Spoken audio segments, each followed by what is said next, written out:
Entonces continuamos.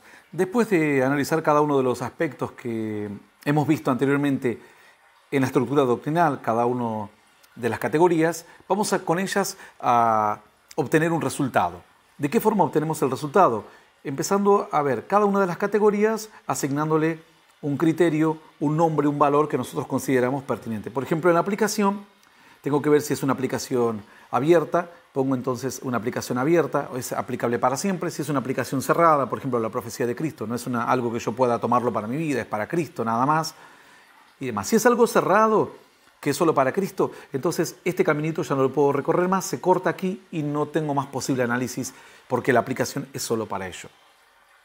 Pero si me permite seguir adelante, sigo analizando otro aspecto como es la variabilidad. Es decir, en la variabilidad veo si el texto significa exactamente lo mismo. Si significa lo mismo, pongo en el ítem A que significa lo mismo. Tiene el mismo significado la palabra perdón en el pasado que la palabra perdón en el presente. O tal vez tiene más riqueza. Quizás en el ítem, acá en el inciso B, puedo poner que tienen otros significados que amplían más la riqueza del conocimiento y me da más riqueza mi entendimiento del pensamiento de Dios referente a un tema.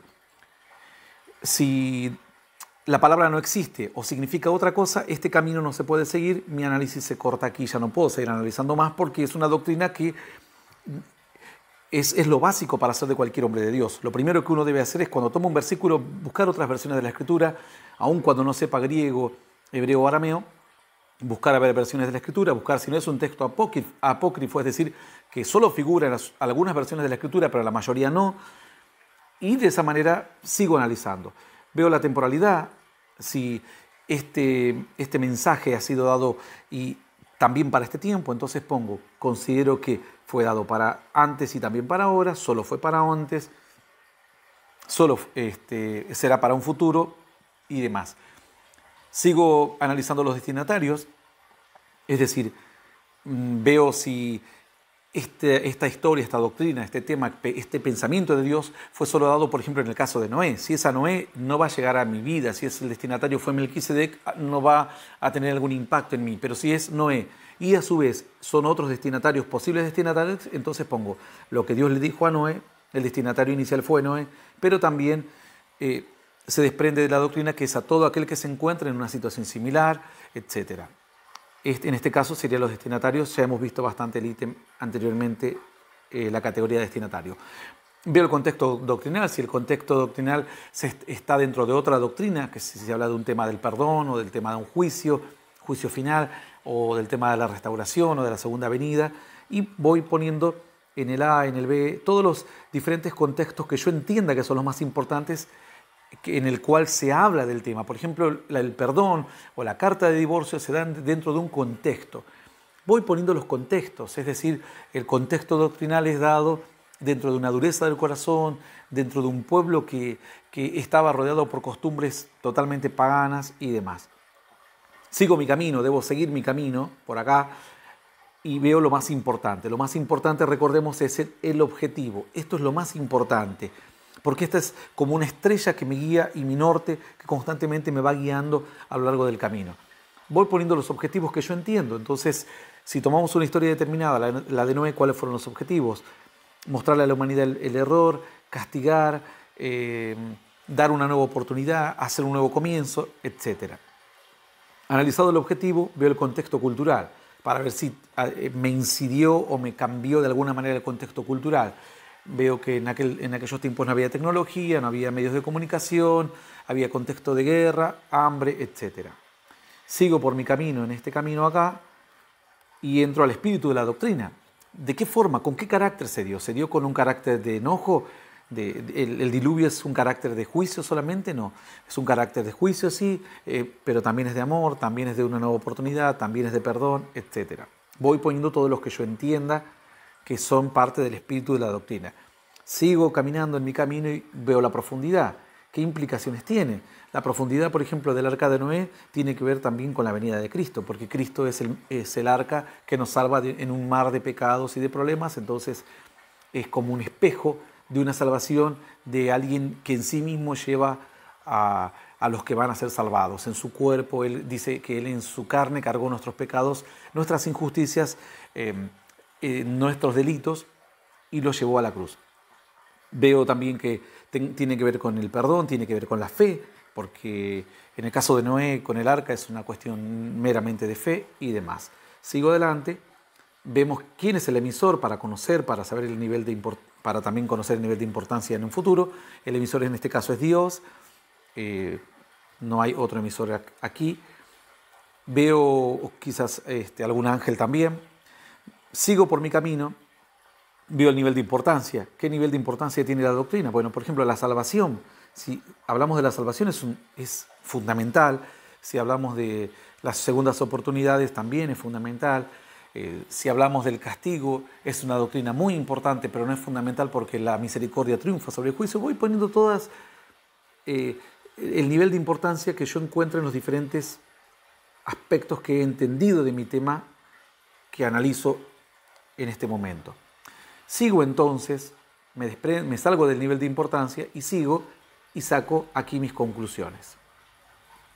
Entonces, en las conclusiones digo, la doctrina del diluvio tiene que ver con el perdón en primer lugar, tiene que ver con la salvación, tiene que ver con Cristo, tiene que ver, es un ejemplo de fe, es un ejemplo de entrega.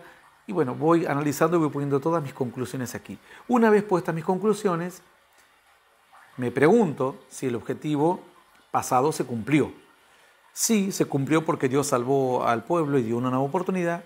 El presente, y también en algunos aspectos sí, en otros no, porque hay gente que no aceptó a Cristo, como en el caso de Noé también, había gente que no creyó y pereció. Y en el futuro, digo, al menos el objetivo se cumple en cuanto a dejar la enseñanza y dar el mensaje para que las advertencias de Dios sean tomadas en serio, y en un futuro dependerá de quien quiera creerlo y quien no. Esto también tendrá, por último, derivaciones, es decir, de qué manera impactará la enseñanza y la doctrina de Noé en diferentes historias, o en la historia de Cristo, o en la historia del fin de los tiempos, o en Apocalipsis, en mi vida, en las diferentes situaciones, en los profetas y demás.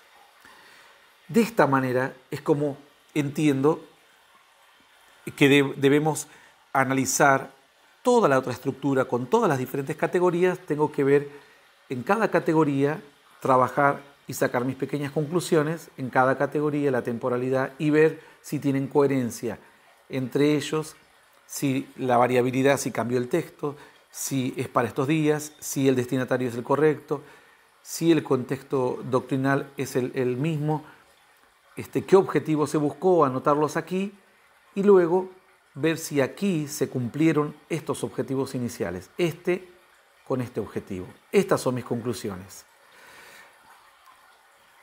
Hasta aquí entonces vamos a analizar en el próximo video rápidamente el caso de que estamos tratando en un tema específico, como en este caso el diezmo, para ver qué implicancias tiene y cómo yo debo comprenderlo y entenderlo. Continuemos entonces. Hemos estado tratando de analizar el pensamiento de Dios acerca de un tema específico, es decir, una doctrina, y hemos entendido que la mejor forma es hacerlo a través de una estructura doctrinal. Hemos visto las diferentes categorías que nosotros creemos que tiene que tener una estructura doctrinal para un análisis, y en este caso vamos a ver y poner un ejemplo. En este ejemplo, el diezmo, la doctrina que piensa Dios acerca del diezmo. Vamos a ir primero, como siempre, comenzamos por el objetivo. ¿Qué objetivo creemos que cumple el diezmo? En primer lugar, el diezmo cumple un objetivo espiritual, en cuanto podemos decir que el diezmo cumple ese objetivo en cuanto nos enseña a ser generosos, en cuanto es un acto de fe y demás, de cumplimiento, de obediencia de la palabra y demás. También un objetivo social, porque en aquel entonces el diezmo significaba el sostén para una tribu que no tuvo heredad y que iban a dedicarse a tareas y cumplir una función social que era la tribu de Leví. También una función económica, porque la Escritura nos dice que si nosotros cumplimos con nuestra siendo generosos con el diezmo, Dios nos va a retribuir eso en gran prosperidad. Vamos a seguir adelante. También una estructura religiosa. Cumple con la parte de la religión como estructura, porque sin financiamiento no habría ningún tipo de estructura. No era posible que hubiese habido sacerdotes, rabinos, no hubiese sido posible la fe organizada dentro de un pueblo. Simplemente iban a ser personas que creen desde su casa, pero no iban a tener una iglesia, no iban a tener para alquileres, montar una estructura y demás. O sea que vemos que cumplió una función también religiosa en cuanto a esa estructura. Esto es en cuanto al objetivo. Vemos la temporalidad. La temporalidad vemos que es para una ocasión específica del pasado. Podemos poner en el caso de la ley. Vemos para una época específica del pasado también. Aquí en este vemos, por ejemplo, a la ley. En esta ocasión específica del pasado podemos poner el diezmo de Melquisedec recibido de parte de Abraham, y también podemos ver la situación de Jacob cuando prometió su diezmo. También podemos decir que puede ser usado para situaciones similares, porque no nos olvidemos que en cuanto a la temporalidad, también depende de uno, hablamos de los que se apropian de las promesas, es decir, si yo, así como dijo Jacob nunca tuvo un mandamiento de diezmar, pero él dijo, si yo diezmo, yo sé que tú, si me prosperas yo te voy a diezmar. Y él puso ese compromiso, hizo un pacto con Dios. Entonces uno podría hacer un pacto o una forma de compromiso también en situaciones similares. Entonces vemos que en la temporalidad nosotros podemos entender que fue para una situación específica del pasado, para una época específica del pasado en cuanto a la ley y para situaciones similares. Eso lo podemos ver también en cuanto a Jacob. Vemos los destinatarios. El destinatario fue un grupo determinado, el diezmo, por ejemplo, de lo que se desprende de la Escritura. Es un grupo determinado. Pero también vemos que para situaciones similares, volvemos a lo mismo que estábamos aquí en este punto, en cuanto a la temporalidad, que puede ser usado en situaciones similares. Bueno, también los destinatarios en situaciones similares, es decir, si yo me encuentro ante una necesidad y si quiero hacer una promesa, entonces esa doctrina del diezmo viene para mi vida también y comienza a operar, a funcionar en mi vida. Y también otro destinatario es al que se apropia por fe. Es decir, una persona cree que debe hacerlo, lo hace y comienzan a derramarse todas las grandes bendiciones que vienen. Esto lo podemos entender, hemos tratado de marcar solamente con verde en todas las categorías, por ejemplo en objetivo, temporalidad, destinatarios, hemos marcado solo con verde los que nosotros creemos de los textos que conocemos. No podemos ir más allá de la Escritura, no podemos tomar historias que no existen, pero de lo que conocemos vemos que el destinatario fue un grupo determinado. En cuanto al pueblo judío, fue personas en situaciones similares, porque vemos que si la historia de Jacob fue dejada de esa manera, es porque podemos tomar ejemplo de ello, porque nosotros a veces queremos tomar ejemplo de lo que nos conviene. Hay gente que dice, yo tomo lo de Abraham esto, tomo lo de Jacob tal cosa, pero no toman lo del diezmo, no quieren tomar porque no les conviene, digamos. En este caso, en lo del diezmo es un tema muy sensible. Yo siempre a la gente le digo, esto no es una cuestión de obligación, Dios no obliga a nadie. El que quiera entenderlo de alguna manera lo entiende, el que quiera aplicarlo lo aplica. Yo tengo que explicar y enseñar lo que yo comprenda de la Escritura. A mí me gustaría darles el placer a muchos y dejarlos tranquilos y decirles lo que ellos quieren oír, pero no puedo, tengo que decirles lo que se desprende de la Escritura simplemente y ser responsable de lo que digo, porque un día voy a dar cuenta de toda palabra ociosa que haya salido de mi boca. Entonces vamos a la variabilidad. La variabilidad, vemos que el texto original es igual, o sea, no hay variaciones. Acá vemos que el texto original es igual, no hay variaciones, etc. Seguimos entonces con el contexto cultural. Vemos que el contexto cultural no es igual, obviamente ha cambiado el contexto en que Abraham diezmó, en que Jacob diezmó. Vemos que es similar. ¿Por qué es similar? ¿Por qué no pongo no existe hoy? Porque si yo pongo esto no existe hoy, que el contexto cultural no existe hoy, estaría mintiendo, porque la misma necesidad y la misma situación en la que se encontró Jacob se puede encontrar otras personas. en la misma situación en la que se encontró Abraham, de ser una persona prosperada, o de ser una persona agradecida, o ser una persona llamada y tocada por Dios, se puede encontrar a alguien más. Entonces el contexto yo calculo que es similar, es según mi criterio. Para mí es similar el contexto porque Jacob tuvo que estar envuelto, inmerso en una situación bastante compleja y difícil e incierta. Y él hizo un pacto con Dios y dijo, voy a diezmar. Era una costumbre, Abraham lo hizo, no tenemos otros detalles de alguien que lo haya hecho, pero seguramente si lo hizo Abraham, lo hizo Jacob, era algo que se hacía en aquel entonces. Entonces, vemos que hasta aquí estamos con el contexto cultural. A mi criterio, yo he puesto que no es igual, pero es similar en muchos aspectos. Vemos el contexto doctrinal. En el contexto doctrinal pongo que está dentro de otra doctrina, es decir, el diezmo está dentro de la doctrina de la fe, por ejemplo, dentro de la doctrina de la obediencia, porque cuando Dios le da la ley, le dice que deben obedecer, ese aspecto solamente marcado, dentro de lo que significa un contexto doctrinal. En cuanto a la profundidad,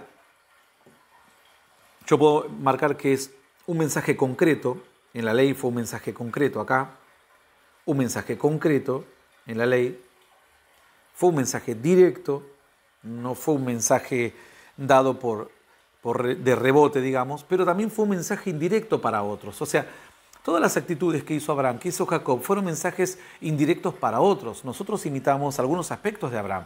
Ahí, obviamente, el aspecto del diezmo nadie lo quiere imitar, porque le encuentra la excusa de que fue a la guerra, de que no, al contrario, arriesgó su propia vida. O sea, si uno puede dar el diezmo de lo que arriesgó su propia vida, puede darlo de lo demás. Vemos entonces que la profundidad también tiene aplicación a diferentes situaciones. Por ejemplo, el dar, la Escritura dice más bienaventurado es dar que recibir, o sea, también impacta en otros aspectos, aplica a otras situaciones. Por ejemplo, si yo doy mi tiempo, doy cariño, doy amor, si yo doy alabanza, doy gloria, entonces vuelve también multiplicado. Ya vimos que también es un mensaje indirecto, porque la historia de ellos nos inspira. Puede tener un cumplimiento múltiple, según lo que yo creo, porque si aquel varón hace miles de años diezmó y le fue bien, el otro diezmó, después también le fue bien, y después Dios da ese mismo mandamiento de la ley, y después Jesús habla acerca del diezmo y no lo descarta, entonces tiene cumplimiento múltiple. También veo que es simbólico, porque veo que el diezmar es dar parte de lo que a uno le duele a Dios y confiar en que en sus manos van a ser multiplicados, así como el joven que dio los pocos panes y los pocos peces que tenía. Esto es lo que yo puedo ver del aspecto en cuanto a la profundidad. Sigo analizando otra categoría y veo el espíritu de la doctrina. ¿De qué forma la doctrina, el pensamiento, el hablar del diezmo impacta en nosotros? ¿De qué forma fue dado? Es dado no como una maldición. Hay muchos que creen que el diezmo es una maldición. Hay muchos que el diezmo creen que es un castigo o que el diezmo es una corrección. No. En este caso, por lo que yo leo de la Escritura, el diezmo es una señal de amor de nosotros hacia Dios. Y Dios nos dice, si me amas, muéstramelo, házmelo saber, de fe, porque creo que si el 90% bendecido es más que el 100% sin bendecir. De esperanza, porque yo creo que hago algo sin saber si mañana esto me retribuirá, pero confío. De crecimiento, porque esto me da a mí un crecimiento espiritual. Una persona que no puede entregar lo material no crece en lo espiritual, se estanca. Es una señal de que no está crecido.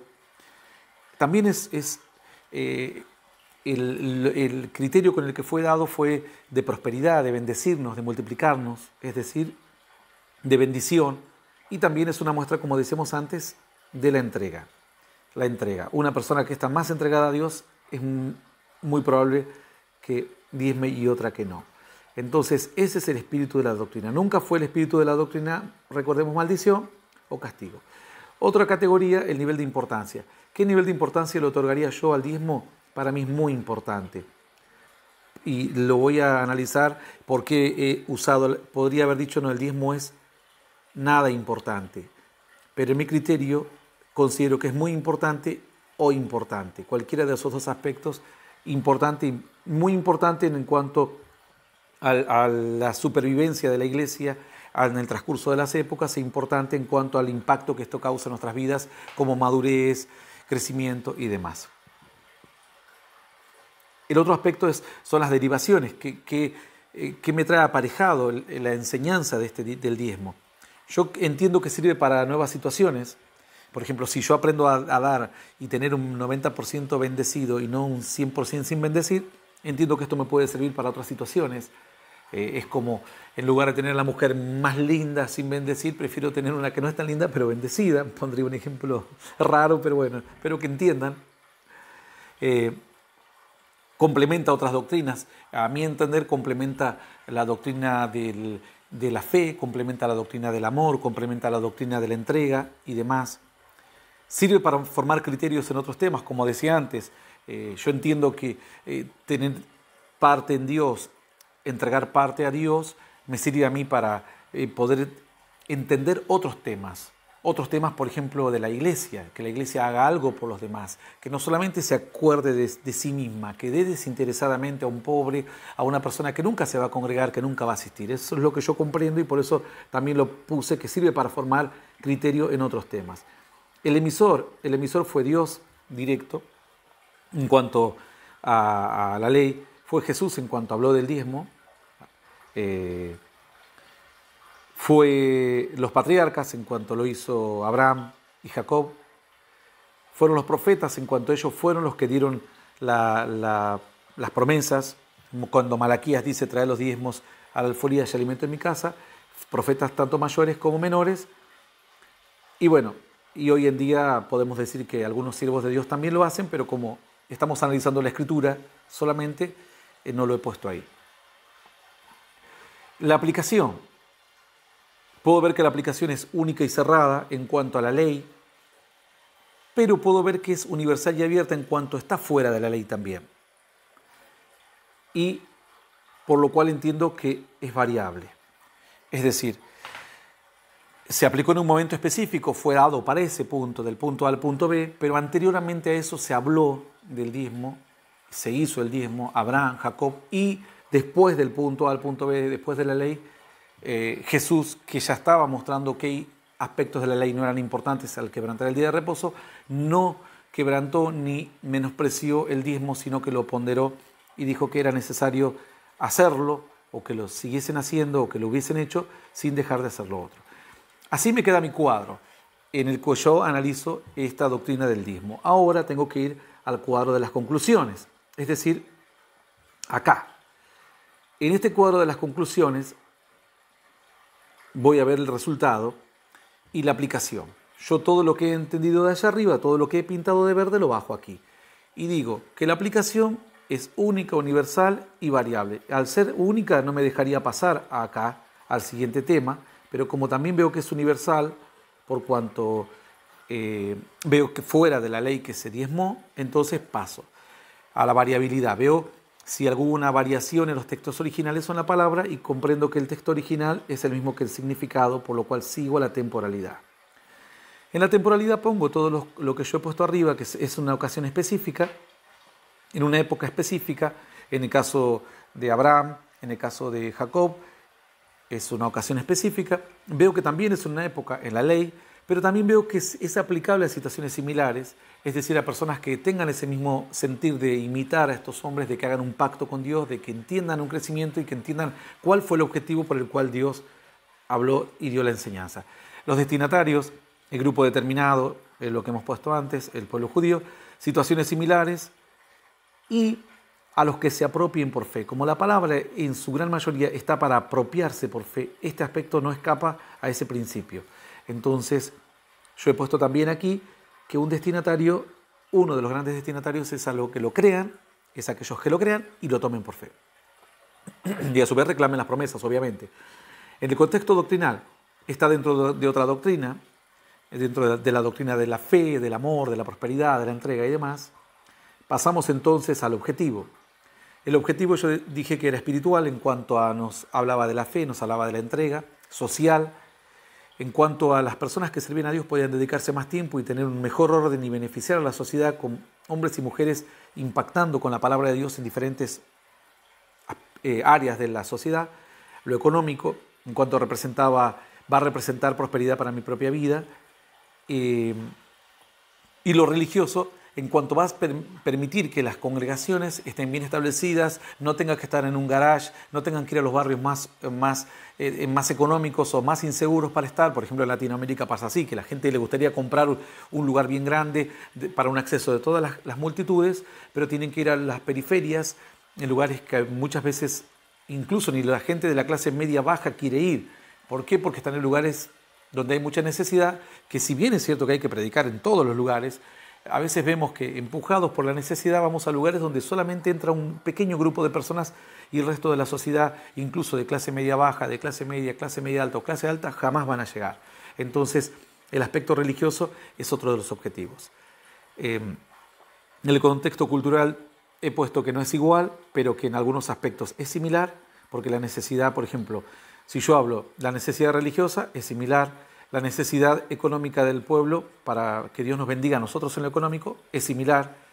Lo social, que la sociedad tenga y cuente con gente destinada a moverse en la fe es similar, y en lo espiritual es similar.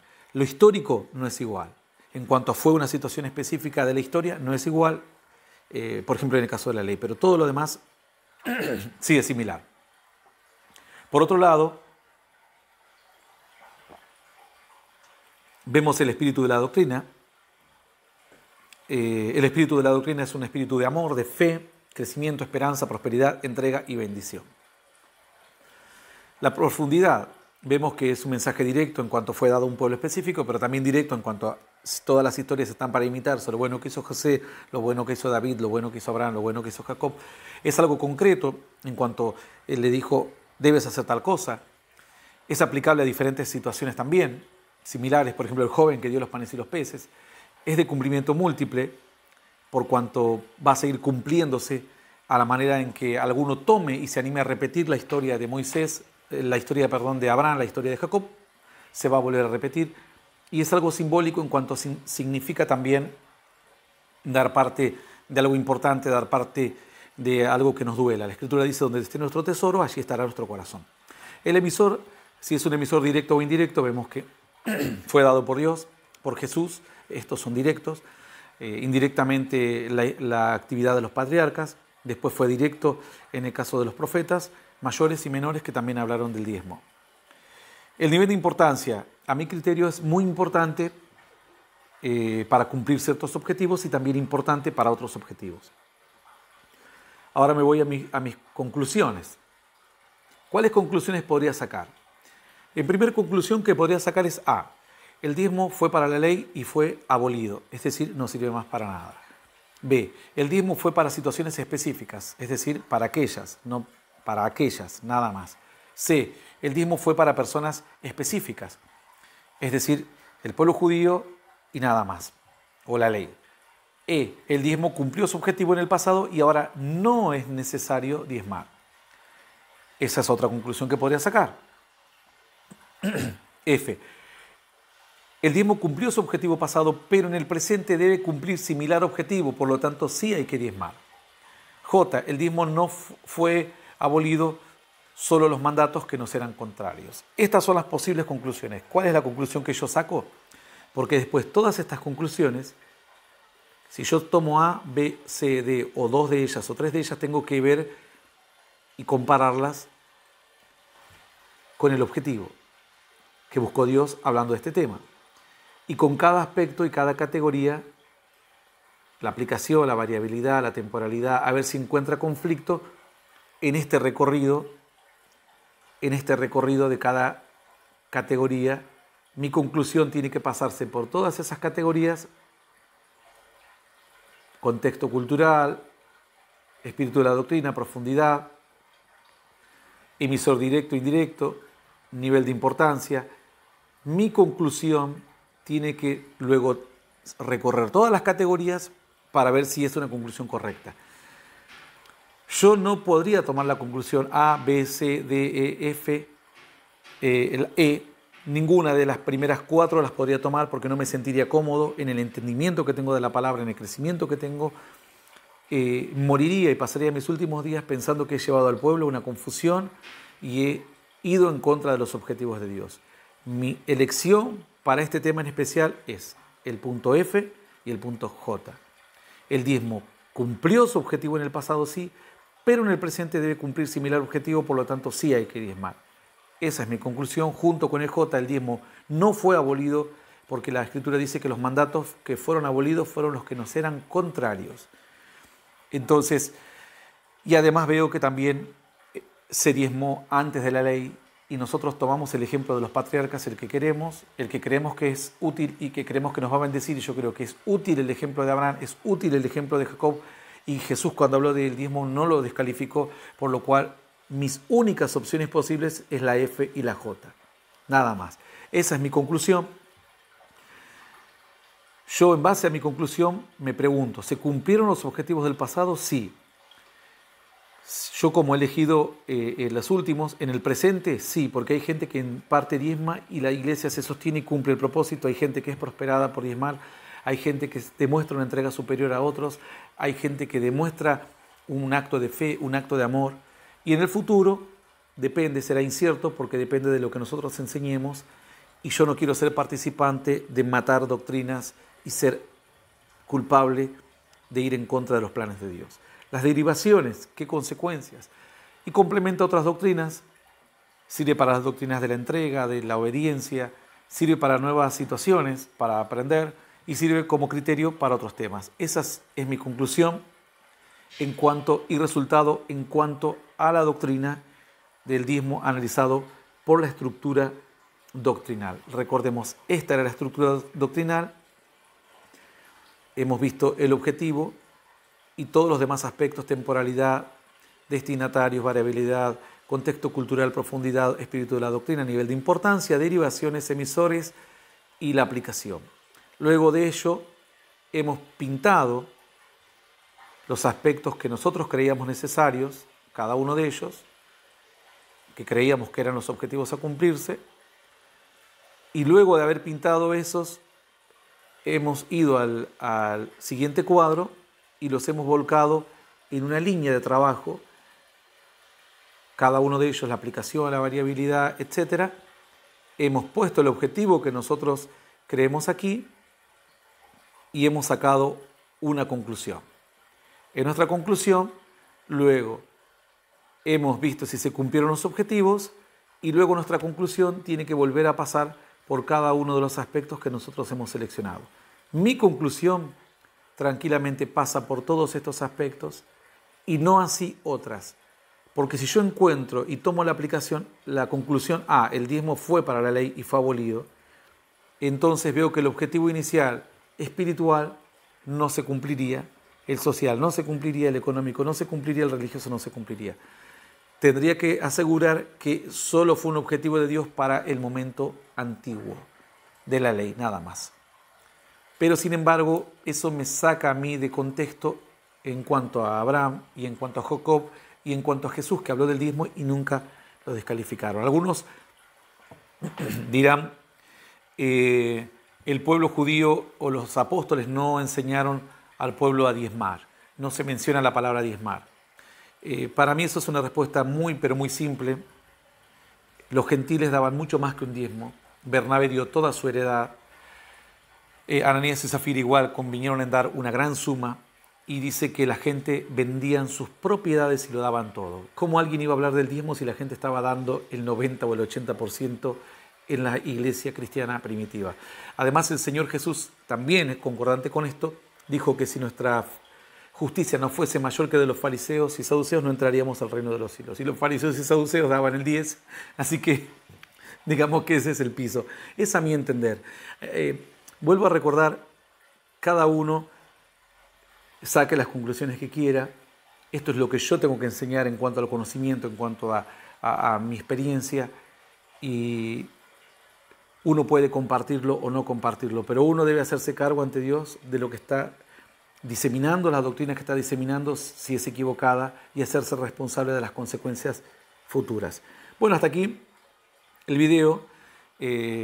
Seguiremos analizando otros aspectos, pero no nos olvidemos que es muy importante para entender el pensamiento de Dios en un tema específico, una estructura doctrinal analizarla, pintar o marcar cada ítem que nosotros creamos correspondientes, como en este caso, y después volcarlo en un resultado para sacar conclusiones y luego nuestras conclusiones pasarlas nuevamente por las diferentes categorías y ver si es lo más adecuado, lo más acertado por cada categoría, si eso cumple el objetivo y las derivaciones del caso.